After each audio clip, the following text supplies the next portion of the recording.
Through IAS and PCS में आप सभी का स्वागत है। बात करते हैं इस लेक्चर में कॉजेज ऑफ इन्फ्लेशन के बारे में कि इन्फ्लेशन के वेरियस कॉजेज क्या होते हैं, क्यों होती है इन्फ्लेशन, महंगाई क्यों आती है। तो देखो, इन्फ्लेशन जो है ना, बेसिकली दो मेजर फैक्टर्स की वजह से ही आती है, बढ़ती है वो। या तो एग्रीगेट डिमांड, एग्रीगेट डिमांड आप सभी को पता है, इसको हम लोग बोलते हैं टोटल डिमांड। ठीक है, टोटलिटी की डिमांड जो है, एग्रीगेट वर्ड का मतलब ही यही होता है। ये या तो बढ़ जाए, ये या तो बढ़ जाए, या फिर एग्रीगेट सप्लाई जो है ये गिर जाए। इसकी वजह से जनरली इकोनॉमिस्ट ये मानते हैं कि इन्फ्लेशन आती है। अब ये होता कैसे है, ये सिर्फ बोल देने से कि एग्रीगेट डिमांड बढ़ना, एग्रीगेट एग्रीगेट सप्लाई का नीचे गिर जाना, इसकी वजह से इन्फ्लेशन आ जाएगी, सिर्फ इतना आसान नहीं है, हमें इसको डिफाइन करना पड़ेगा। तो जो फैक्टर्स और जो कॉजेज हैं इन्फ्लेशन के, उनको दो ब्रॉडर कैटेगरीज के अंदर दोस्तों डाला जा सकता है। नंबर वन, एक है डिमांड साइड के फैक्टर्स, या फिर डिमांड साइड के आप ऐसा कह सकते हो कॉजेज फॉर इन्फ्लेशन, जैसे कि हमने ऊपर पढ़ा एग्रीगेट डिमांड का बढ़ना और एग्रीगेट सप्लाई का गिरना। तो बात करते हैं सबसे पहले डिमांड साइड वाले फैक्टर्स कौन से हैं जिसकी वजह से महंगाई आती है। अगर सरकार अगर जो है वो नॉन डेवलपमेंटल एक्सपेंडिचर में खर्चा ज्यादा करने लग जाए, यानी कि बेफिजूल की खर्ची सरकार की साइड से ज्यादा हो रही है, जिसकी वजह से इकोनॉमी टर्म्स में कोई भी डेवलपमेंट नहीं आ रही। सरकार का जो खर्चा जो हो रहा है, उनकी जेब से जो पैसा छूट रहा है, हालांकि उनका है भी नहीं, जनता का पैसा है वो, लेकिन सरकार वो खर्चा इस प्रकार से कर रही है कि उसका किसी भी तरीके से इकोनॉमिक डेवलपमेंट में कोई रोल नहीं है उस खर्चे का। उस खर्चे से कुछ भी नहीं होने वाला, कोई डेवलपमेंट प्रक्रिया नहीं होने वाली, उससे इकोनॉमी का इंजन नहीं चलने वाला। अब ये वाले खर्चे कौन से होते हैं, मतलब आप कहोगे ये वाले खर्चे कौन से हैं भाई साहब, कि नॉन डेवलपमेंट गवर्नमेंट एक्सपेंडिचर बढ़ते जा रहा है। सबसे बड़ी बात तो अगर सरकार ये अनाउंस कर दे कि हम सैलरी वगैरह बढ़ा रहे हैं, सैलरी वगैरह बढ़ाने की वजह से क्या इसको डेवलपमेंट में काउंट करेंगे? पता नहीं चला आईएएस आईपीएस या कोई भी ग्रुप ए और ग्रुप बी के सर्विस की अधिकारी की सैलरी अगर बढ़ानी है तो।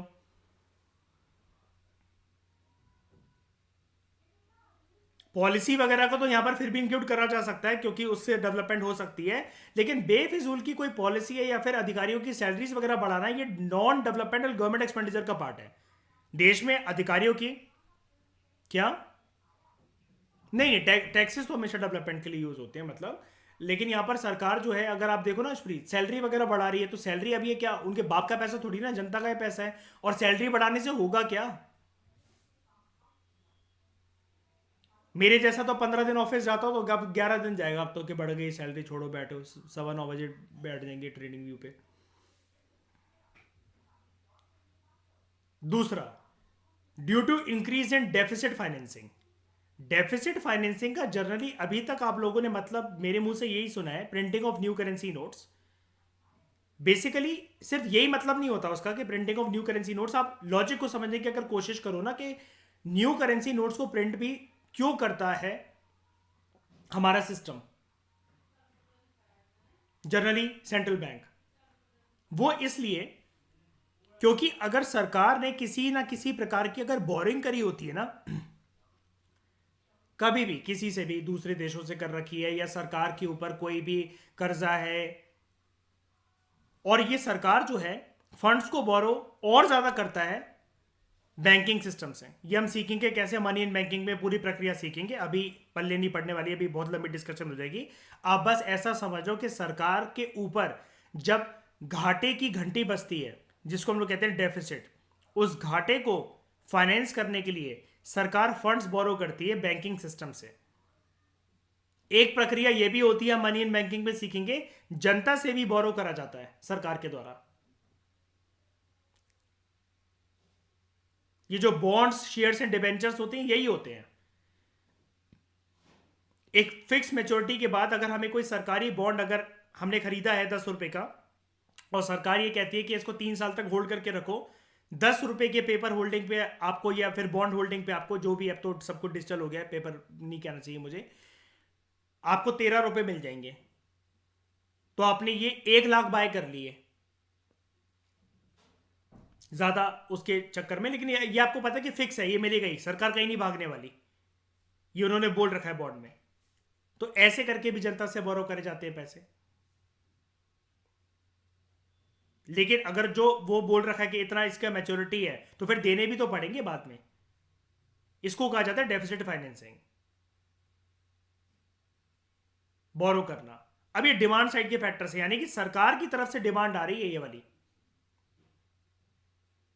उनकी डिमांड है, ये खर्चा करना और ये पैसों की प्रिंटिंग वगैरह करवाना, ये बोरो करना अपनी डिमांड्स को मीट करने के लिए। इसकी वजह से महंगाई बढ़ेगी कि नहीं बढ़ेगी, बताओ। अच्छा, अब हो सकता है ये वाली बात थोड़ी सी आपको समझ में ना आए कि नॉन डेवलपमेंट गवर्नमेंट एक्सपेंडिचर, इसको हम गवर्नमेंट बजट के अंदर देखेंगे, ये वाला पॉइंट, ये वाला जो पॉइंट है।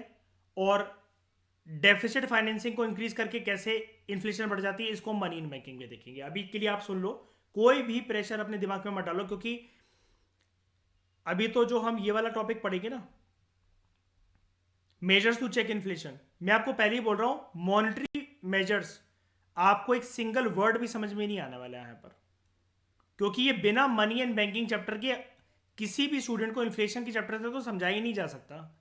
इसके सिर्फ मॉनिटरी मेजर्स को समझने के लिए है कितना, देख लो पार्ट, ये इतना सा पार्ट है।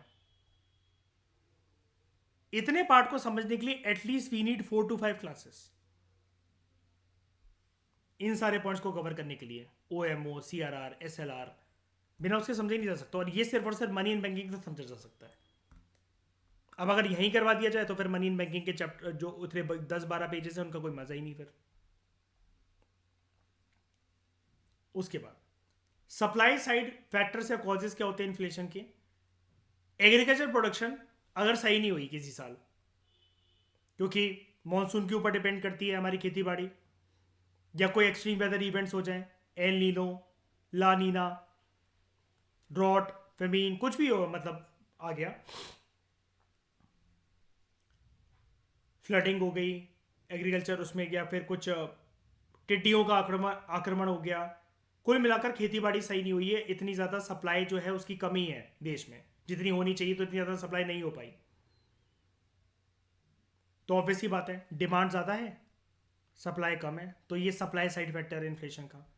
Hoarding of essential commodities by big farmers and wholesalers, कोई भी अगर इकोनॉमिक शॉक या इकोनॉमिक डिस्टर्बेंस की खबर आ गई है कि लॉकडाउन बढ़ने वाला है या ऐसा कुछ है, जब ये खबर चली थी, अगर ऐसे, या कोई भी अगर ऐसा कुछ होता है कि पॉलिसी अनाउंसमेंट होने वाला है या इसकी डिमांड मार्केट के अंदर बढ़ने वाली है, तो अगर ऐसी कोई स्पेकुलेटिव न्यूज़ चल रही है ना, तो बड़े बड़े फार्मर्स और होलसेलर जो है वो होर्डिंग करने लग जाते हैं, जमाखोरी करने लग जाते हैं एसेंशियल कमोडिटीज़ की, मार्केट में रिलीज नहीं करते हैं।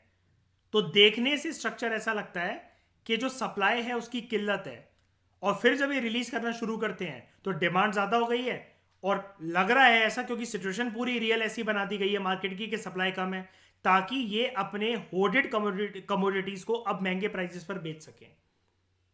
फिर ये ऐसी बातें करना शुरू होते हैं, क्या करें, पीछे से माल ही नहीं आ रहा, इस साल तो उसकी खेती हुई नहीं, इतनी प्रोडक्शन तो हो ही नहीं रही है फैक्ट्रीज वगैरह में, वर्कर है ही नहीं, गांव चले गए हैं, डिमांड बहुत ज़्यादा है, बताओ आपको इतने में लेना है तो बताओ, ये चीज़ है। तीसरा, higher minimum support prices announced by the government year after year. Minimum support prices मतलब बेसिकली ये होते हैं, सरकार किसानों से ये कहकर खेती बाड़ी करवा लेते हैं किसी ना किसी प्रोडक्ट की, जैसे गेहूं, चावल, पल्सेस एक्सेट्रा, इंपॉर्टेंट क्रॉप्स की, कि अगर हम आपको दिलासा देते हैं आप इससे प्रोड्यूस करो, तो किसानों का डर है कि अगर ये इतने रेट पर ना बेचे मार्केट के अंदर, तो सरकार कहती है उनसे कि हम आपको दिलासा देते हैं, एक बात का विश्वास दिलाते हैं कि मिनिमम से मिनिमम इतने प्राइजेस पर तो हम आपसे ये वाली फसल खरीद ही लेंगे, और ये हम पहले से ही बता दे रहे हैं आपको, पहले से ही अनाउंस कर दे रहे हैं। क्रॉप्स के ऊपर, आई रिपीट, क्रॉप्स के ऊपर एमएसपी अनाउंस किया जाता है, और शुगर केन के ऊपर एफआरपी अनाउंस कराया जाता है। ये याद रखना, बहुत इंपॉर्टेंट फैक्ट है ये। जैसे एमएसपी होता है ना कि मिनिमम इतने में खरीद लेंगे, शुगर केन का भी यही होता है, क्योंकि चीनी वगैरह की किल्लत फिर देश में ना हो जाए, इस वजह से शुगर केन पे एक अलग से अनाउंस करा जाता है उसको ये नहीं कहा जाता क्या मिनिमम सपोर्ट प्राइसेस, इसको कहा जाता है फेयर एंड रीम्यूनरेटिव प्राइसेस।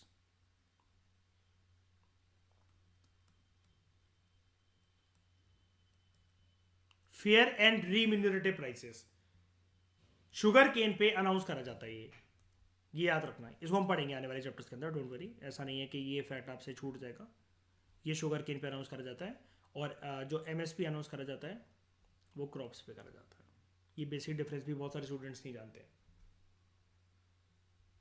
वहाँ बैठ के सुनने लग जाते हैं यार एफ यार एमएसपी तो पढ़ा, ये एफआरपी क्या है यार ये, ठीक है। अब अरे क्या सब्सिडी है, ऑब्वियस ही बात है।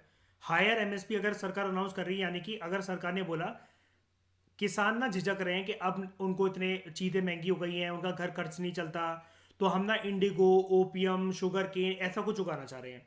अब सरकार को ये लगने लगा कि किसानों को तो फोर्स करा नहीं जा सकता, भाई ज़मीन सबकी है खुद की, जब डंडा मार के थोड़ी ना किसी से कोई आप चावल और ये दालें और ये सब उगवा लोगे, गेहूँ वगैरह।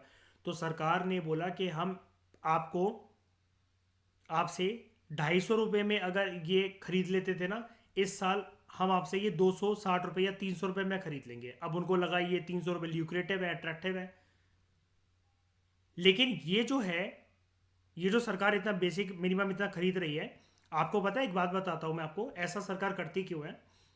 सरकार ना हमेशा, ध्यान से सुनना है वाली बात, सरकार हमेशा 15 से 20 साल तक जो देश में चल सके ना, अगर बड़ी से बड़ी आपदा आ गई, 15 से 20 साल तक का जो अनाज चल सके ना, इसका, इसको कहते हैं बफर स्टॉक, इसका बफर स्टॉक मेंटेन करके रखती है।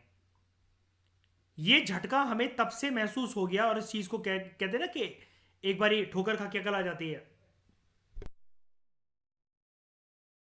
ग्रीन रेवोल्यूशन से पहले हमारे देश, जैसे क्या होता है कि कोई अपनी बेइज्जती कभी भूलता नहीं है, तो ग्रीन रेवोल्यूशन से पहले जो अमेरिका के सामने में भीख मांगनी पड़ती थी, और हम अनाज को पाने के लिए जो हाथ फैलाकर दूसरे देशों के आगे जो झुकते थे, जिसकी वजह से हमारा फॉरेन एक्सचेंज रिजर्व्स भी काफ़ी सारे जाते थे।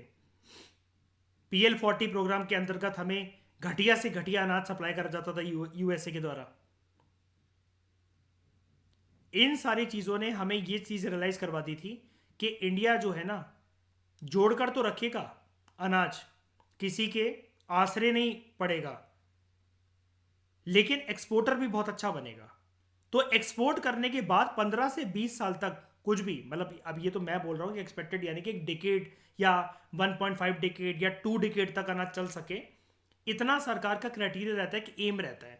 कि कोविड के टाइम पर ना ये वाली ना एक डिस्कशन स्टार्ट हो गई थी वैसे हमारे देश में, कि क्या अगर ये चलता रहा, भाई महामारी का किसी को कुछ पता तो है नहीं कि वैक्सीन बन भी पाएगी कि नहीं बन पाएगी, क्या होगा क्या नहीं होगा। तो जब कुछ महीने आगे बीते तो ये डिस्कशन स्टार्ट हो गई कि हमारे देश के पास क्या इतना अनाज अवेलेबल है, कितने सालों तक खिलाया जा सकता है। तो कुछ आंकड़ा उस टाइम पर निकल कर आया था कि 6 से 9 साल 11 साल का अनाज हमारे पास अवेलेबल है, कि अगर पूरी आबादी को एक साथ खिलाना हो। ऐसा वैसे ही होता नहीं है, 15 to 20 ईयर से जो बोला जाता है, ये किसी एक रीजन को देखते हुए, नंबर ऑफ स्टेट्स को देखते हुए उसको बोला जाता है। लेकिन कोविड के टाइम पे एक बहुत बड़ी चर्चा इसके बारे में स्टार्ट हुई थी, आपको सुनने को नहीं ज़्यादा नहीं मिलेगी, क्योंकि ये बात दब गई थी, क्योंकि ये बदनामी वाली बात थी बहुत ज़्यादा। बदनामी क्या और डर वाली बात थी, बदनामी भी क्या, मतलब कि बफर स्टॉक को तुम जो इतना क्लेम करते आए हो, अब तुम अब छूट गया वो मुंह से शब्द, वो कहना, वो लाइन के 15 से 20 साल तक का अनाज है। क्यों, तुम तो बहुत बड़ी बड़ी बातें करते थे। तो कोविड के टाइम पे बहुत बड़ी सरकार की धज्जी उड़ाने के लिए वाली डिबेट चली थी ये, छुप गई थी, लेकिन ये बहुत कम अखबारों ने कवर करा था इसको, और बहुत ज़्यादा इसके ऊपर डिस्कशन भी नहीं हुई। समझ में आया, मतलब एमएसपी करो अनाउंस करके, अब ये जो एमएसपी है, अब ये जो पैसा जा रहा है, ये एक्स्ट्रा ही तो पैसा जा रहा है। मैं ये नहीं कह रहा कि इसमें एमएसपी मतलब क्या कहते हैं नहीं करना चाहिए, वो नहीं करना चाहिए, लेकिन भाई पैसा जा रहा है तो जा रहा है। अभी सप्लाई साइड की मतलब क्या कहते हैं किल्लत है। हायर एमएसपी के मिनिमम सपोर्ट प्राइसेस सरकार अनाउंस करते जाता है, 250, 300, 350, 400, 500 अनाज को किसानों से खरीदने के लिए। तो बस सरकारी जब पैसा जाएगा, सरकारी जब पैसा जाएगा, और एक बार बताओ, ये वाला जो हायर एमएसपी है एक तरीके से, जो ये पैसा मतलब ये जो सरकार जो है अपना इतना पैसा लगाकर किसानों से जो अनाज ये खरीद रही है, तो इससे भी कोई डेवलपमेंट थोड़ी ना क्रिएट हो रही है। सरकार इसे होर्डिंग करवा रही है। आपके मन में ये भी आएगा कि हम इसे यहाँ पर नहीं डाल सकते, नॉन डेवलपमेंट गवर्नमेंट एक्सपेंडिचर। ये एक्सपेंडिचर फालतू का एक्सपेंडिचर नहीं है ना, क्योंकि ये एक्सपेंडिचर है, ये बफर स्टॉक को मेंटेन करने के लिए है लेकिन नॉन डेवलपमेंटली। और पैसा खर्च करना सरकार की जेब से, इसका मतलब वो फिर चीज डिसबैलेंस होना, कि रेवेन्यू जो है वो कम आ रहा है और एक्सपेंडिचर ज़्यादा हो रहा है। तो बस जब ये डिसबैलेंस बिगड़ेगा, इसका सबसे पहला प्रभाव महंगाई निकलेगी, इन्फ्लेशन। ठीक है। अब ये सबसे इंपॉर्टेंट टेबल है इस चैप्टर की, effects effects and impact of inflation. इसको समझते हैं।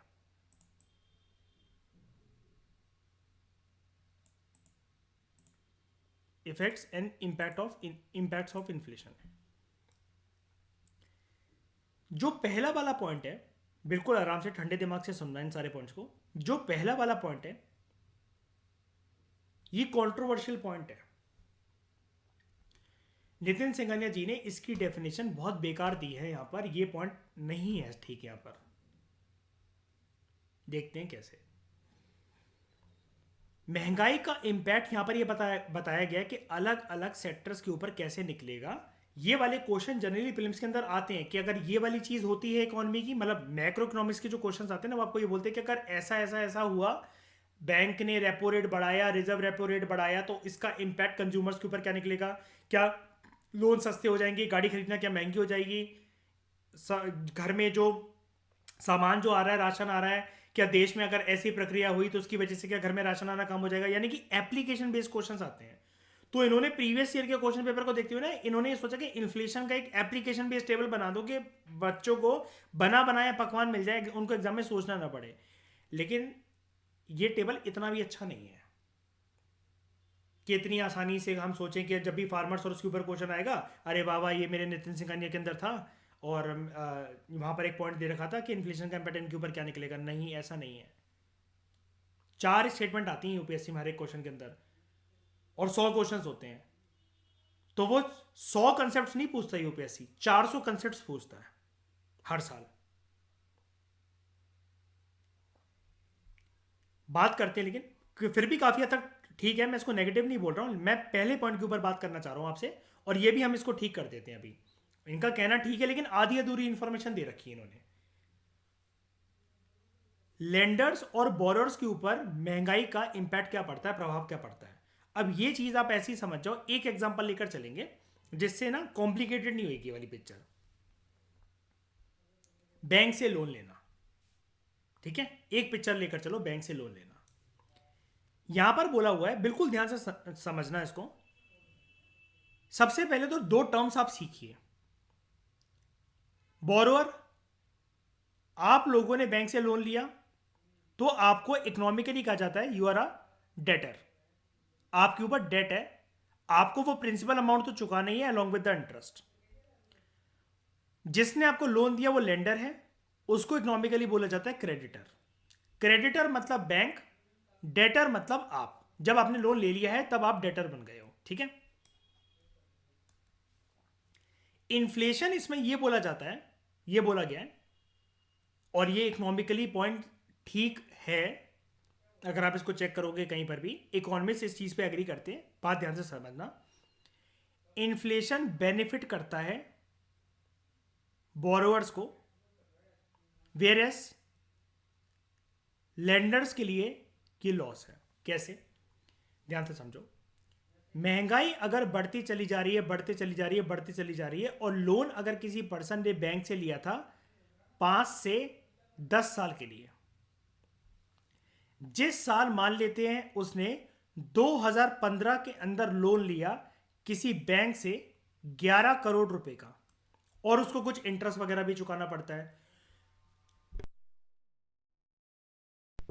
ये वाले पॉइंट का मतलब ये निकल कर आता है 2015 से लेकर साल 2022 तक जो महंगाई हुई, इस 11 करोड़ रुपए को बेस बनाकर जो उसने साल 2015 में अपनी कंपनी अपने बिजनेस में लगाया, तो आज वो महंगे प्रोडक्ट्स बेचते हैं और वो आराम से हमारा principal amount along with interest चुका पा रहे हैं। तो जब भी महंगाई बढ़ेगी ना, और कोई बिजनेस वगैरह जब फल फूल रहा होगा और उसके महंगे प्रोडक्ट्स बिक रहे होंगे, तो उसके लिए अब लोन चुकाना सस्ता है, क्योंकि अब वो कीमत जो 11 करोड़ थी उसके लिए 2015 में, उसके लिए काफी बल्क में अमाउंट था कि यार बैंक से 11 करोड़ रुपए उठाए हैं। लेकिन साल 2022 में अब महंगाई को देखते हुए 11 करोड़ उसके लिए ऐसे हैं कि हाँ यार, मैं बैंक में कुछ 3-4 साल और लगेंगे, मैं आराम से चुका दूंगा इसको। लेकिन अब बैंक वालों के लिए लॉस ये इसलिए है यहां पर, क्योंकि ये पैसों की वैल्यू अब वो नहीं रही 11 करोड़ की जो साल 2015 में थी। क्या ये वाली बात समझ में आई? ये इकोनॉमिस्ट मानते हैं। बताओ, ये पहला एंगल समझ में आया इसका? ये जो लिखा हुआ है आपके आंखों के सामने, मैं इसका दूसरा एस्पेक्ट भी दूंगा अभी। बताओ, ये लॉस क्यों के लिए ये समझ में आया? हमारे लिए बेनिफिट कैसे है कि हमने जो लोन लिया था महंगाई को देखते हुए, साल में जब महंगाई बढ़ी तो भैया लोन के अमाउंट को, पैसों को यूज तो करा होगा ना। एक नॉर्मल सा एग्जांपल बता देता हूं। साल 2015 में मैंने लोन लिया 11 करोड़ रुपए का बैंक से। मैंने ये सोचा कि मैं ना आगरा के आसपास, मथुरा के आसपास कुछ ना रिजॉर्ट्स और होटल्स वगैरह बना देता हूं, और वहां पर अभी सस्ती जमीनें मिल रही हैं 100-100 गज या स्क्वायर फीट के हिसाब से। अब 2022 तक आते आते मैं पर रूम भी 1100, 1200, 2000 चार्ज करता हूं, लेकिन मेरा होटल बहुत अच्छा चल रहा है, श्री कृष्ण की ब्लेसिंग से बहुत अच्छा फल फूल रहा है। समझने की कोशिश करना है इस एग्जांपल को। अब मेरी प्रॉपर्टी के रेट भी बढ़ गए साल 2022 में। अब अगर मैं उसको बेचने जाऊं तो आराम से बैंक का कर्जा भी चुक जाएगा पूरा का पूरा। 11 करोड़ रुपए जिन मैंने जमीन पर होटल पे लगाए थे, मेरा कंसिस्टेंट प्रॉफिट भी आ रहा है, जिससे बैंक का ब्याज भी चला जाता है आराम से। चीजें अब महंगी हो गई हैं। साल 2015 की होते होते जब मैंने वो जमीन खरीदी, 17 में मैंने होटल स्टार्ट करवाया, मैं 500 रुपए एक रूम के चार्जेस लगता था, लेकिन अब महंगाई हो गई है 2022 तक वो 2,500 रुपए कमरा हो गया है मेरे लिए। बैंक को, और बैंक से तो मेरी बात हुई थी कि एक ही इंटरेस्ट रेट पे देना पड़ेगा, ये 5 से 10 साल तक जो मेरा लोन चलेगा फिक्स इंटरेस्ट रेट होता है। बैंक कभी ये तो नहीं होता ना, इतना तो सब लोग जानते हो ना, कि बैंक महंगाई को देखते हुए कभी इंटरेस्ट रेट नहीं बढ़ाता बीच में हर पे थे ना, कि सर जी आपको साल 2023 से फिर इतना इंटरेस्ट रेट देना पड़ेगा। एक ही इंटरेस्ट रेट पे बात होती है कि नहीं होती है बैंक से? और मान लो उस टाइम पर इकोनॉमी, यही होता है ना हर पे, गलत बोल रहा हूं? सही है ना? तो अब मान लो उस टाइम पर इकोनॉमी की धज्जियां उड़ रखी थी, और मैंने ऐसे टाइम पर लोन ले लिया था बैंक से 11 करोड़ रुपए का। अब लेकिन इकोनॉमी ना बुलंदियों पर है, चीजें बहुत महंगी हो रखी हैं, सब कुछ बहुत महंगा हो रखा है। अब मेरे लिए वो कीमत तो कुछ भी नहीं है बैंक को प्रिंसिपल अमाउंट और इंटरेस्ट देना। लेकिन बैंक के लिए अब वो 11 करोड़ रुपए जो साल 2015 में इतने बड़ा अमाउंट था, अब 2022 में जो उसको उसका इंटरेस्ट आ रहा है कि 11 करोड़ आज हम किसी को देते तो कितना इंटरेस्ट हो सकता था, और जो हमने साल 2015 में जो कस्टमर्स को दिया जो 11 करोड़ रुपए, उसका तो क्या ही इंटरेस्ट आ रहा है हमारे पास यार, कुछ भी नहीं बच रहा है यार, घर नहीं चल रहा इससे तो यार, बैंक नहीं चल रहा, ये स्टाफ की सैलरी नहीं निकल रही है। ये है लॉस। क्या अब समझ में आया सबको?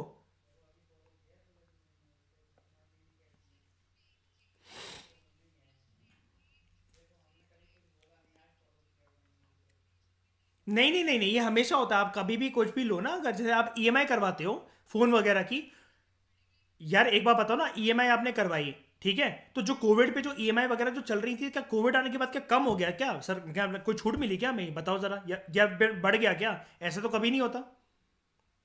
आपकी अगर 5,555 रुपए की किस्तें बन रखी हैं आईफोन की 13 महीने के लिए, तो वो उतनी ही चलेंगी।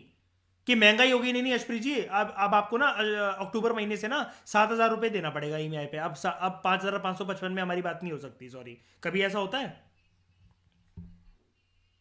हाँ, सेम इंटरेस्ट जिस रेट पे बात होती है, जिस रेट पे बात होती है। तो जब इकोनॉमी डिप्रेशन में हो ना, डिप्रेशन में हो, तब ऐसे टाइम पर आप अपना सिविल ऐसी बनाओ कि लोन लिया करो, और फिर जाकर बल्क में, मतलब आपकी सिविल ऐसी होनी चाहिए, ये नहीं कि एशप्रीत मतलब अल्लाह के नाम पे 100 रुपए दे दे, ठीक है, वो नहीं।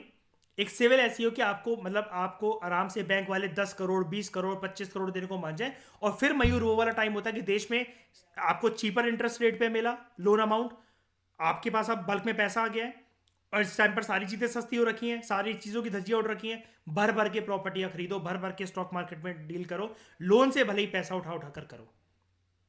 और क्योंकि इसके बाद जो इकोनॉमी की जो शेप की रिकवरी होती है, बैंक के इंटरेस्ट रेट भी निकलेगा, प्रिंसिपल अमाउंट भी निकलेगा, और ये टाइम होता है जब दिमाग लगाकर पर्सन दिमाग लगाकर पर्सन करोड़पति बनते हैं देश के अंदर। ये टाइम होता है वो,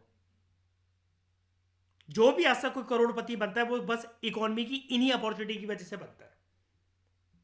मैं इसलिए आपको हमारी ट्रेडिंग क्लासेस के अंदर म्यूचुअल फंड बनाना सिखाऊंगा आपको खुद का, कि सारे के सारे वो बेस्ट स्टॉक्स जो कि ईयरली डिमांड जोन में है, आप उनको अभी से होल्ड करके बैठ जाओ 5 साल के लिए, 10 साल के लिए, 15 साल के लिए, 100 100 रुपए भी उनके अंदर डालते रहो, अब मजे देखना 2030 35 40 में उनके। आप इस टाइम पे अभी माना सोलाना बाय कर लो, सैंडबॉक्स बाय कर लो, क्रिप्टोस 30 रुपए 45 रुपए के हो रखे हैं आज की डेट में। आप होल्ड करने की दम रखो एक बारी 2024 तक, ना खुश हो जाओ, ना दिल क्या कहते हैं लबरेज हो जाए खुशी से, तब बताना मुझे। ये टाइम होता है, लेकिन लोगों को चढ़ती ट्रेन में यात्रा करने की आदत होती है। ये टाइम है, इस रेट पर माना सोलाना सैंडबॉक्स क्रिप्टोस 2025-26 तक नहीं मिलने वाले किसी को भी। वो इतने हाई हो चुके होंगे, लोग सोचेंगे यार उस टाइम पर 1000 रुपए भी लगा दिए होते यार बंदी के साथ, यार हनीमून बनाने के लिए, मिनी हनीमून बनाने के लिए, आज 1 लाख 5 लाख रुपए होते। तो इन्फ्लेशन बेनिफिट करता है बोरोअर्स को, डेटर्स को, where is it causes a loss to the lenders creditors. क्या ये वाला पॉइंट समझ में आया? ये वाला पॉइंट समझ में आया? ये वाला पॉइंट लेकिन एक एस्पेक्ट से ठीक है, दूसरे एस्पेक्ट से गलत है। अब चलो चेंज करते हैं इसको।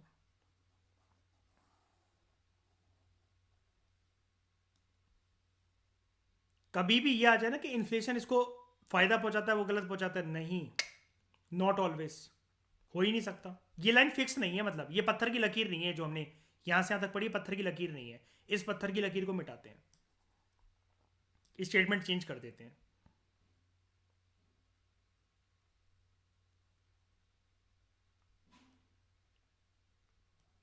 Inflation causes loss to the borrowers, whereas it causes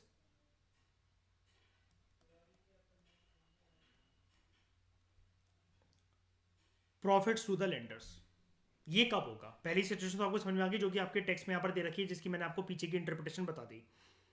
यही होता है, सिर्फ बुक पढ़ने से कुछ नहीं होता, मैं वही तो कहता हूँ, सिर्फ बुक पढ़ने से अब ये हो जाए, मैं तो आपके सामने अभी एक क्वेश्चन बनाकर ऐसा रख दूंगा सामने जिसमें आपका वो गलत हो जाएगा, वो क्वेश्चन देखो जो हम अब डिस्कस करने जा रहे हैं, और ये यूपीएससी करेगा।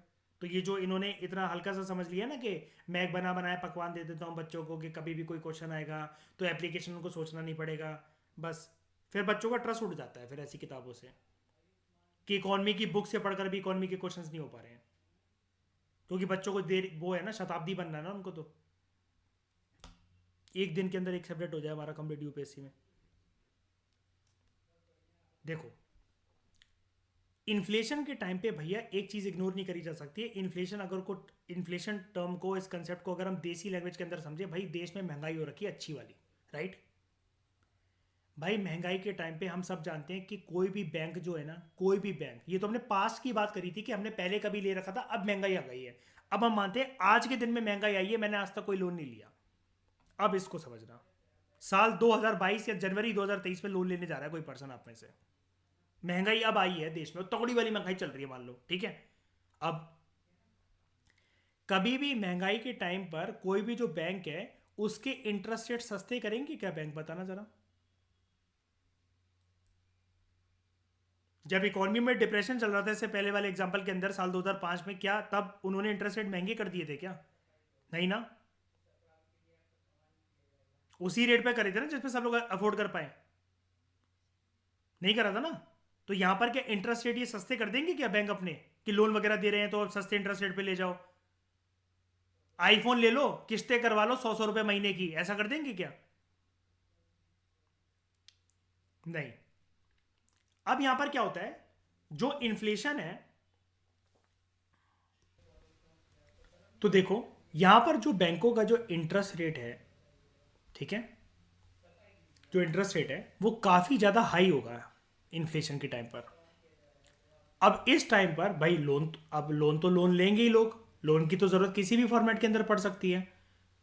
इंसान तो एक ज़रूरत का पुतला है, उसको तो देश में मतलब कोई ना कोई तो लोन लेगा। क्या बिजनेसेस थोड़ी ना बंद हो जाएंगे, इंफ्रास्ट्रक्चर डेवलपमेंट थोड़ी ना बंद हो जाएगी, पर्सनल नीड्स थोड़ी ना बंद हो जाएगी, बेटी की शादियाँ थोड़ी ना बंद हो जाएगी। लोन तो भाई इंसान लेगा। महंगाई अगर हो रखी है उसकी क्या गलती? अब इसकी चीज़ की वजह से फैक्ट्री तो नहीं बंद करी जा सकती कि जब तक महंगाई दोबारा स्टेबल ना हो जाए, इकॉनमी दोबारा कोलैप्स ना कर जाए, साल 2007-8 जैसा डिप्रेशन ना आ जाए, इसके बेसिस पर रिसेशन ना आ जाए। ऐसा थोड़ी ना वेट करा जाता है, 11-11 साल तक पर्सन थोड़ी ना बैठा रहेगा, 20-20 साल तक। बेटे की शादी थोड़ी ना, मतलब अगर बेन ब्याही विधवा थोड़ी ना बनवा कर रखेगा उसे। और मैं हिंदुस्तानी कल्चर के हिसाब से मतलब बहुत देसी एक बात कर रहा हूँ, ठीक है। अब उसके लिए कोई भी पर्सन है, पर्सन XYZ वो गया लोन लेने। लोन में दो चीजें हैं, principal amount along with interest जो देना पड़ेगा। लेकिन अब महंगाई को देखते हुए जो इंटरेस्ट है ना वो बहुत हाई है। अब क्या हुआ, ये जो लोन है, ये लोन 3 से 5 साल वाला लोन था। साल 2024 या 28 तक चलेगा मान लो, 24 कह रहा हूं सॉरी, 27-28 तक चलेगा मान लो, ऐसा करके मान लो, ठीक है। अब इकोनॉमी कर गई एकदम से कोलैप्स साल 2026 के अंदर, भयंकर तरीके से कोलैप्स कर गई, कौड़ियों के भाव पे चीजें आ गई। अब पर्सन ये सोच रहा है यार लोन लेने का टाइम तो यार इस टाइम पर था यार, ब्याज कितना ज़्यादा देना पड़ रहा है ना, इतनी अभी सैलरी है हो पा रही है ना कुछ हो पा रही है, वो लोन अभी तक चल रहा है भाई, हम तो लोन के कर्जे में डूब डूब के मतलब बिल्कुल जो पानी है वो नाक के ऊपर तक जा चुका है। 2023 का हमारा लोन भाई कितना ज़्यादा यार हमें यार पेन देकर जा रहा है। अब हो गया ना लॉस बोरोवर्स को। लेकिन भले ही डिप्रेशन चल रहा है इकोनॉमी के अंदर, लेकिन जिस टाइम पर बैंक वालों ने साल 2023 में किसी को लोन दिया होगा, उनके तो मजे मजे चल रहे हैं। क्या दोनों चीज़ें आप लोगों को समझ में आई सिचुएशंस? इसके लिए बहुत इंटेंस स्टडी करनी पड़ी मुझे, ये वाला एस्पेक्ट लाने के लिए आपके सामने।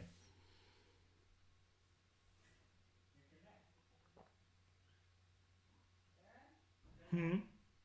तब महंगाई नहीं तो हायर, मतलब महंगाई तो छोड़ो, हायर इंटरेस्ट रेट पे लिया पर्सन ने लोन, तो वो इंटरेस्ट रेट तो डिसाइडेड है, मैंने बताया जैसा कि मतलब आईफोन की किस्तें अगर 11 महीने तक चल रही है, उस 11 महीनों में भैया आईफोन चाहे 2 रुपए का हो जाए तो चाहे 200 करोड़ का हो जाए, लेकिन जो हमारे बीच में डीलिंग डिसाइडेड है वो तो इंटरेस्ट रेट फिक्स रहेगा।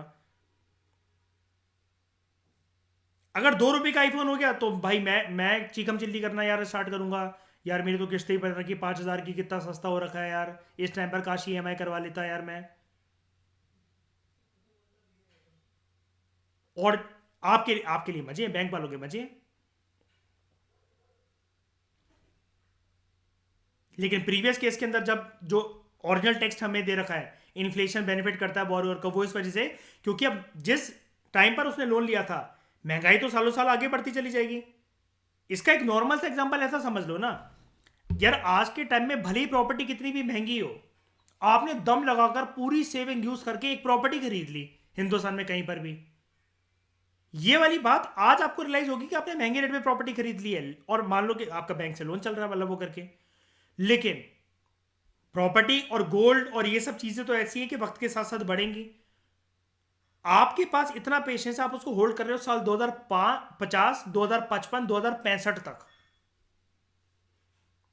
और फिर आप बैठ के कह रहे हो अपनी डार्लिंग से उसके गले में हाथ डालकर, यार अच्छा हुआ यार उस टाइम पर हमने प्रॉपर्टी खरीद ली यार, आज देखो हमने फ्लोर बनवा ली है ऊपर, 5-5 लाख रुपए महीने का किराया आ रहा है, यहाँ से बैठ के खा रहे हैं आराम से, और बैंकों का लोन भी आज हमारे लिए कुछ भी नहीं रह गया है। एक उससे जो शर्मा का जो किराया आता है वो आराम से बैंक की किस्त है और उसमें आराम से चला जाता है, हमें कोई फ़र्क नहीं पड़ता।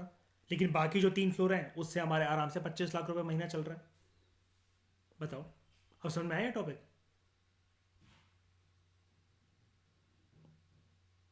ये चीज़ है, इसको ध्यान से एनालाइज करना फिर से एक बारी बैठ के, ठीक है। दूसरा एस्पेक्ट पे बात करते हैं, बॉन्ड होल्डर्स पे क्या फ़र्क पड़ता है। अब बॉन्ड एक ऐसी चीज़ होती है, उसमें एक ना डीलिंग होती है आपकी, जैसे फिक्स डिपॉजिट होता है कि जब एक वो मेच्योरिटी पीरियड उसका आ जाएगा उसके बाद ही आपको उस पर फिक्स रिटर्न मिलेगा। इन्फ्लेशन की वजह से बॉन्ड होल्डर जो है ना, दे टेंड टू लूज। क्यों? महंगाई अगर बहुत ज्यादा हो गई है लास्ट 5 साल में, और पर्सन ने 5 साल के लिए बॉन्ड लिया था, तो अब जो एक फिक्स मेच्योरिटी खत्म होने पर जो उसको फिक्स रिटर्न मिल रहा है, वो रिटर्न तो घंटा कुछ नहीं है आज की महंगाई को देखते हुए। पर्सन ने, मान लो, एक एक नाम दे रहा हूं मैं इसको, यहां पर फिक्स डिपॉजिट करवाया 1 लाख रुपए का, 5 साल के लिए करवाया उसने, और मान लो किसी ने उसको ये भी बोल दिया कि 1 लाख के 2 लाख हो जाएंगे। ऐसा कभी नहीं हो सकता वैसे। मान लो किसी ने बोल दिया कि 5 साल के अंदर 1 लाख के 2 लाख मिल जाएंगे तुम्हें एफडी से, ठीक है, हो गया, ये डीलिंग हो गई, ऐसे एक पॉलिसी निकली हुई, हो गया। 5 साल के बाद वो देख रहा भैया कंबाइंड 2 लाख भी कुछ भी नहीं है ये तो, भले ही 100% रिटर्न मिल गया मुझे, क्योंकि महंगाई बहुत हो रखी है देश में इस टाइम पर। 2 लाख में तो ये 200 वाले या कुछ भी करके, ये टाटा मोटर्स, अडानी पावर्स के तो ये 1000 शेयर भी नहीं आ पा रहे अच्छे से। ये चीज है। उसके बाद फिक्स्ड इनकम ग्रुप पे, जिनकी इनकम फिक्स है, इन्फ्लेशन बहुत बुरी तरह से अफेक्ट करता है सैलरीड और पेंशन क्लास वाले पर्सन को, ठीक है।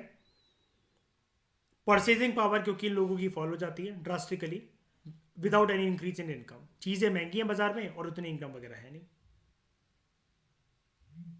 ये चीज है। बताओ, समझ में आया?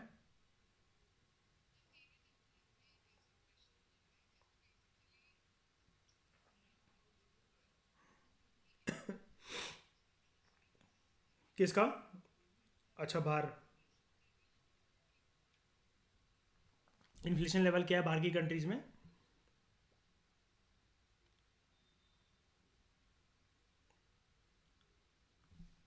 दूसरी दूसरी कंट्रीज का रीजन ये है क्योंकि देखो वो ना डेवलपिंग से डेवलप्ड इकोनॉमी बन चुकी हैं, और वहां पर क्या है कि वो कैपिटलिस्ट इकोनॉमी है। ये हमें लगता है कि वहां पर स्टैंडर्ड ऑफ लिविंग बहुत अच्छा है, ये वो है। भाई साहब, उस देश में ना, किसी भी देश का नाम ले लो, किसी भी देश का नाम, एक बार बस ना कोई भी पर्सन जॉब कर रहा है, जितने हिंदुस्तानी उछल उछल कर जा रहे हैं ना ग्रीन कार्ड बनवाने, ये वाले, एक बार अगर रिसेशन जिस दिन आता है ना, ये भाग के भाई मेरा भारत महान करके भागते हैं वहां से अपने पिछवाड़े छुड़ा छुड़ा कर। ये, हाँ, और कुछ भी नहीं होता, जॉब से निकाल दिया जाता है। और कैपिटलिस्ट कंट्री, कोई सोशल सपोर्ट नहीं, स्टेट का कोई सहारा नहीं, ये चीज होती है। तो जितना, नहीं, सोशलिस्ट कंट्री में चीज नहीं देती, लेकिन फिर वहां पर राइट्स वगैरह को लेकर, लिबर्टी को लेकर लोग रोना गाना करते हैं। बीचेस पे नहीं जा पाएंगे, नंगी लड़कियां नहीं देख पाएंगे, ये चीज, इस वजह से बाथरूम में कैमरा नहीं ले जा सकते कि कैमरा मेरा है, फोटो तेरी फोटो खींच रहा हो तो क्या हो गया।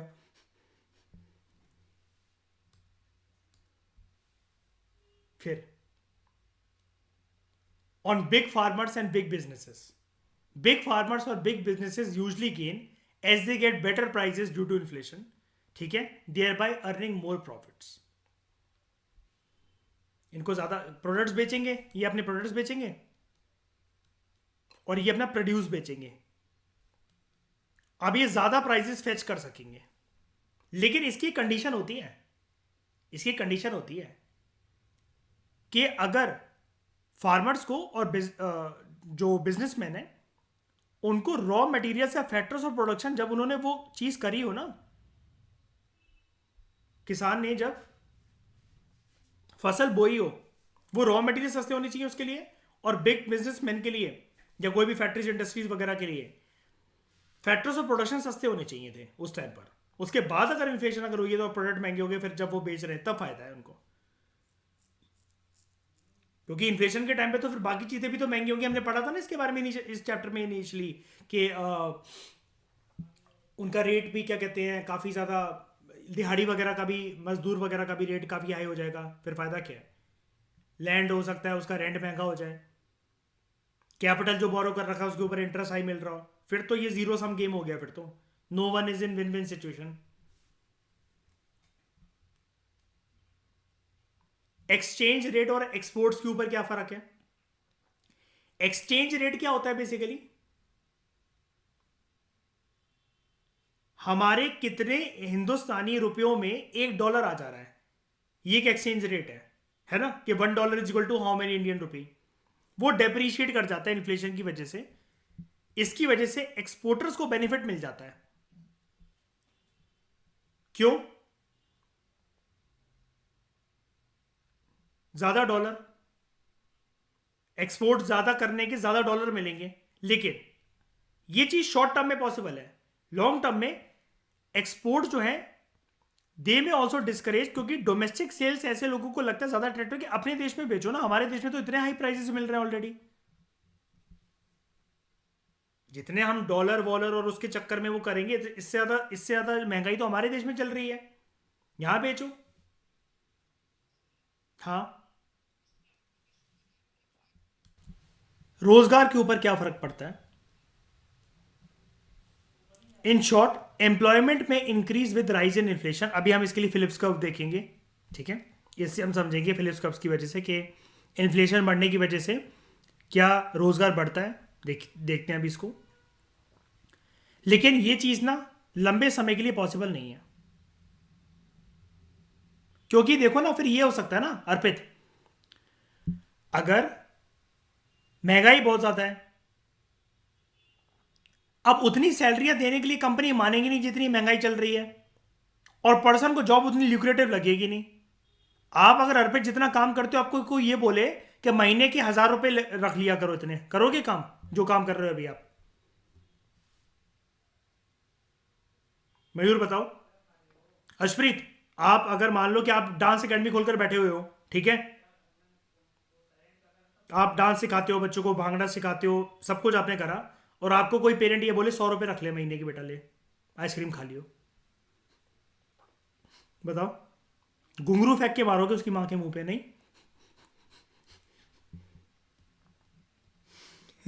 हाँ, अश्प्रीत बेटी रख लेगी उसकी गिरवी एक महीने के लिए। के केस पे, केस पे, हाँ केस पे, इस पे इंटरेस्ट रेट दो अब मुझे। बच्चे भी ऐसे रखे हैं, घर वाले कहेंगे ले जा कोई बात नहीं, जान छूटी बला छूटी।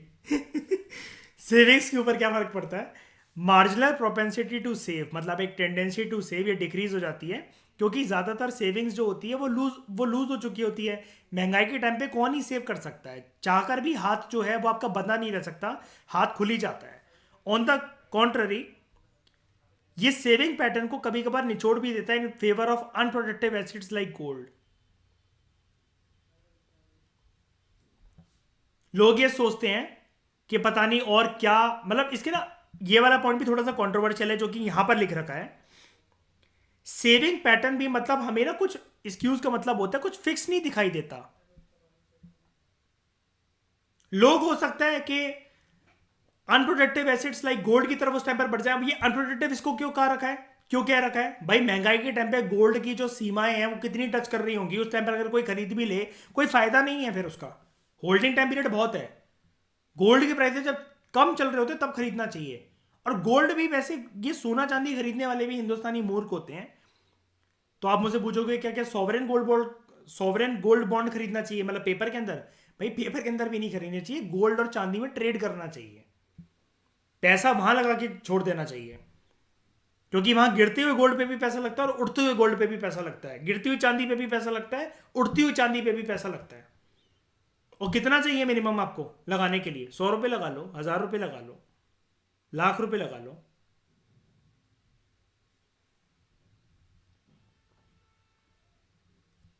उसके बाद ऑन इनइक्वालिटी और डिस्ट्रीब्यूशन ऑफ इनकम। इनइक्वालिटी जो है वो इकोनॉमी में इसकी वजह से बढ़ सकती है, इन्फ्लेशन की वजह से ऑब्वियसली बात है, अमीर गरीब के बीच में फर्क पड़ेगा। As the lower state of the society, वो काफ़ी ज़्यादा इससे प्रभावित होगी महंगाई की वजह से। और लास्ट है फिस्कल डेफिसिट के ऊपर। फिस्कल डेफिसिट क्या होता है? ये किसका डेफिसिट होता है, किसका घाटा होता है? सेंट्रल बैंक का होता है कि सरकार का होता है? सरकार का। फिस्कल वर्ड ही किसके साथ एसोसिएटेड है? गवर्नमेंट के साथ। और मॉनेटरी वर्ड किसके साथ एसोसिएटेड है? क्या क्या आपने कभी कोई ऐसी टर्म सुनी, ऐसी कोई टर्म होती है मॉनेटरी डेफिसिट? है ना? हाँ मतलब वो है कि हाँ ठीक है, कुछ कुछ बंद हो सकते हैं, लेकिन सेंट्रल बैंक के कंटेक्स्ट में हम ये नहीं बोल सकते, है ना? वो तो देश को रेगुलेट ही कर रहा है। और अगर हमारे देश की बात करी जाए तो सेंट्रल बैंक हमारा बहुत महान है। 2007-8 का रिसेशन इसकी मतलब रुक गया था, फेडरल बैंक ने तारीफ करी थी। और मनमोहन सिंह जी का बहुत। और हाँ, आरबीआई जैसे हमारी बहुत सारी चीजें देश में, अश्वरीत क्या है, 99% केसेस के अंदर दिल्ली में हेडक्वार्टर होता है बहुत सारी चीजों का, है ना। और वो आपको पता है कि सारे बंगला साहब के आसपास और जितना भी है दिल्ली में कनॉट प्लेस के आसपास, ये होम मिनिस्ट्री का ऑफिस, ये रेसिडेंशियल और ये वो धौला कुआं से यहाँ तक पूरा बन रखा है ना, एम्बेसीज वगैरह। सिर्फ लेकिन जो आरबीआई का जो हेडक्वार्टर जो दफ्तर है ना, वो मुंबई के अंदर है। हाँ, और उसकी ब्रांचेस हैं अलग अलग, ये भी हम पढ़ेंगे मनी इन बैंकिंग के अंदर, बस अगला चैप्टर वही आएगा, don't worry. Physical deficit, it may rise due to rise in inflation, महंगाई जैसी बढ़ेगी तो हो सकता है फिजिकल डेफिसिट जो है, सरकार का जो घाटा है वो बढ़ जाए, क्योंकि गवर्नमेंट को फिर ज़्यादा पैसा तो गवर्नमेंट को तो देना ही पड़ेगा सब्सिडीज वगैरह में, ठीक है। ज़्यादा पैसा ज़्यादा इसलिए देना पड़ेगा ताकि लो इनकम ग्रुप्स हैं उनके लिए जो जिस हिसाब से रेट चल रहे हैं उन प्रोडक्ट्स को अफोर्डेबल बनाया जा सके, वरना वो तो बेचारे फंस पिस जाएंगे। क्योंकि ये ऊपर वाले पॉइंट से डिराइव करके देखो, ये lower sector of the society जो है ये बहुत ज़्यादा सीवियरली इफेक्ट होती है महंगाई की वजह से। और सरकार का जब ये घाटा बढ़े, ये क्या कहते हैं, ये जब खर्चा बढ़ेगा तो घाटा बढ़ेगा। क्यों? इन्फ्लेशन के टाइम पे आमदनी कहीं से आ नहीं रही है लेकिन खर्चे बहुत हो रहे हैं। अब इसके साथ साथ एक फिलिप्स कर्व की बात कर लेते हैं जरा यहाँ पे। फिलिप्स कर्व जो है वो एक रिलेशनशिप दिखाता है हमें, इन्फ्लेशन का रेट कितना और बेरोजगारी का रेट कितना, इनके बीच में लिंक क्या है। ये कहता है there is a inverse relationship between the rate of inflation and the rate of unemployment in the economy. याद रखना, अनएम्प्लॉयमेंट के बीच में इनवर्स रिलेशनशिप है। तो पॉजिटिव रिलेशनशिप किसके बीच में? Rate of inflation and rate of employment. तो याद रखना कि अगर यहाँ पे कल को टर्म चेंज होकर आ जाए ना कि Phillips curve shows a positive relationship between, तो सर मत खुजलाने लगना एग्जामिनेशन हॉल में बैठ के, यार इनवर्स पढ़ा था उन्होंने तो कैपिटल में लिख रखा था, अब बैठ के वहां सोच रहे हैं, अब दिमाग स्ट्रक हो गया यार उधर, यार फिलिप्स कर्व में क्या था यार, एम्प्लॉयमेंट था कि अनएम्प्लॉयमेंट था, इन्फ्लेशन का रिलेशनशिप किसके साथ कैसा था। फिर इस क्वेश्चन की वजह से ना पेन और जो सर्कल्स है ना वो किसी में गोली नहीं भर पाओगे, स्टक हो जाओगे फिर आगे। इसलिए तैयारी अपनी बहुत मजबूत करके जाओ, गर्दन और इरादे बहुत मजबूत रखो इस एग्जाम के लिए अपने, बार बार देने की झंझट त्याग दो, क्योंकि डुएबल है, निकाला जा सकता है, मेहनत चाहिए, बस थोड़ी सी फोकस चाहिए। न्यूजीलैंड बॉर्न इकोनॉमिस्ट एक था A W फिलिप्स। अशप्रीत, ये वो फिलिप्स नहीं है जिसकी ट्यूबलाइट आती है, कंफ्यूज मत होना, ठीक है। ये कहीं से भी वो वाला फिलिप्स नहीं है, ठीक है। इसने सबसे पहले थ्योरी दी थी 1958। इसने ऑब्जर्व करा था कि प्राइस स्टेबिलिटी ना एम्प्लॉयमेंट के अगेंस्ट अनएम्प्लॉयमेंट के अगेंस्ट, बेरोजगारी के अगेंस्ट ट्रेड ऑफ कर जाती है। क्या मतलब होता है भाई इसका ट्रेड ऑफ का? सिंपल शब्दों में अगर हम लोग कहें, अगर बेरोजगारी कम होगी ना, if unemployment decreases, inflation will increase and vice versa. तो देखते हैं यहां पर एक बार, ये है अनएम्प्लॉयमेंट रेट, इसको हमेशा आपको एक्सिस पर कोड कर आना है, और इन्फ्लेशन रेट इसको हमेशा आपको वाई एक्सिस पर कोड कर आना है, अगर कल को आए आपको नीड हो तो। एक्स एक्सिस पर अनएम्प्लॉयमेंट रेट, वाई एक्सिस पर इन्फ्लेशन रेट, परसेंटेज टर्म्स में होगा ये। देखते हैं, जब बेरोजगारी की जो सीमा थी वो 6% थी, तो महंगाई 2% थी। कुछ भी कह लो, जब महंगाई 2% थी या 2% के आसपास जब फ्लक्चुएट कर रही थी, तो देश में अनएम्प्लॉयमेंट जो रेट है, बेरोजगारी की जो सीमाएं हैं, वो 6% के आसपास डोल रही थी। महंगाई बढ़ती है,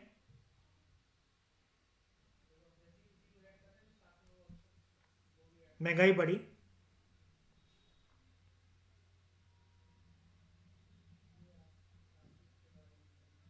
और बेरोजगारी यहां पर पहुंच गई, हुआ इनवर्स रिलेशनशिप। बस ये कोट कर आपको आना होता है। तो इसलिए हमने ये देखा था यहाँ पर, कहाँ गया एक पॉइंट था, इन शॉर्टर रन एम्प्लॉयमेंट हो सकता है बड़े इन्फ्लेशन के साथ साथ, लेकिन ये लॉन्ग रन में पॉसिबल नहीं है, ये वाला पॉइंट, 6 पॉइंट। और इसको आप एग्जाम में लिख कर आ सकते हो कि फिलिप्स कर्व से ये वाली चीज शो करी जा सकती है। अगर अनएम्प्लॉयमेंट डिक्रीज हो जाए ना तो इन्फ्लेशन बढ़ जाएगा। देखो लिखा हुआ है यहाँ पर, साफ साफ तरीके से लिखा हुआ है, इफ बेरोजगारी डिक्रीजेस इन्फ्लेशन विल इंक्रीज। और फिर इन पॉइंट्स को मैच करते हुए कर्व हमेशा ऐसे बनाया जाता है इकोनॉमिकली। वो हमारा कंसर्न नहीं है, बिकॉज माइक्रो इकोनॉमिक्स हमारा पार्ट नहीं है। अगर माइक्रो इकोनॉमिक्स अगर हमारा पार्ट होता, ये सारे कर्व्स ऐसे क्यों बनते हैं और ये मैचिंग क्यों होते हैं, ये इन पॉइंट्स को, ये पॉइंट्स क्यों होते हैं, इक्विलिब्रियम की कंडीशंस क्या होती हैं, हमें सब सीखना पड़ता। और फिर आपको तो याद होगा, इकोनॉमिक्स पढ़ रखी है ना, माइक्रो इकोनॉमिक्स के अंदर ये सब पढ़ना पड़ता है। लेकिन ये हमारा यूपीएससी का हालांकि पार्ट नहीं है। इकोनॉमिक्स के अंदर कोई भी statistics, table, graph, micro economics, charts, ये सब स्टडीज़ का पार्ट नहीं है हमारे यूपीएससी के लिए। ये तब है कि हाँ, जब जब अशप्रीत कमेटी बने कभी, और वो बने फ्यूचर में, तब जाके करना। फिर भी तुम पिज़्ज़ा वीज़ा खाते रहना, हायर कर लेना लोग। वो टाइम होता है ना रिपोर्ट देने के लिए, तो 1 साल, एक दिन पहले प्रिपेयर करना, अशप्रीत जैसे है ना, कॉलेज के एग्जाम्स के लिए वो होते हैं ना प्रोजेक्ट्स। तब भी मेरे पास कॉल करेगी अशप्रीत, सर ये रिपोर्ट प्रिपेयर नहीं हो रही, तरह बता दो।